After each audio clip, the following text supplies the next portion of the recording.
নাসিরউদ্দিন পাটোয়ারি তারেক রহমানকে কাগুজে বাঘ বলেছে গতকাল 4টায় শহীদ মিনারে। এটার বিষয়ে আপনার কোনো মন্তব্য আছে? এর জবাব আমার কাছে একটা পরিষ্কার, ছাগলে কিনা খায় পাগলে কিনা বলে।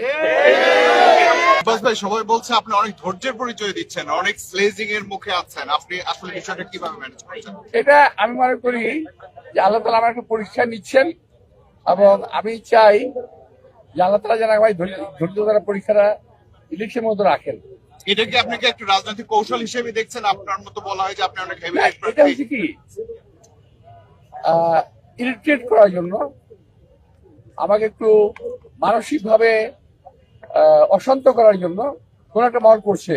মানে ভাবটা এরকম যে আমাকে মারে না কেন, আমাকে মারে না কেন, তো আমি তো ওই জায়গায় যাবোই না। কারণ তারা যে একটা সিম্পাথি ভোট দিতে চাচ্ছে, ওই সুযোগ আমি দেবো কেন? আপনি কি এটা বুঝে চুপচাপ? আমি খুব ভালো করে বুঝে ফেলছি এটা। আমার বয়স তো কম হয় নাই, ওদের মতো ওর আমার নাতির বয়স না ওরা, তো আমার তো এবার অভিজ্ঞতা হয়ে গেছে। আপনার তো অনেক অভিজ্ঞতা, এইবারের ইলেকশনের ক্যাম্পেইনের যে স্ট্র্যাটেজি অন্যদের আপনাদের সাথে সব মিলে একটু ট্রিকি মনে না, হচ্ছে।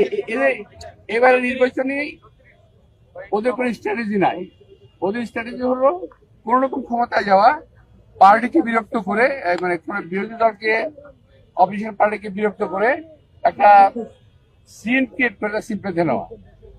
লাস্ট একটা জিনিস সবাই বলছে যে ঢাকা আর্ট হচ্ছে যে ভাইরাল আর্ট বলা হচ্ছে, এবং বাংলাদেশে অন্য যে কোনো আসনের চেয়ে আপনার এই আসনটা সবচেয়ে বেশি আলোচিত।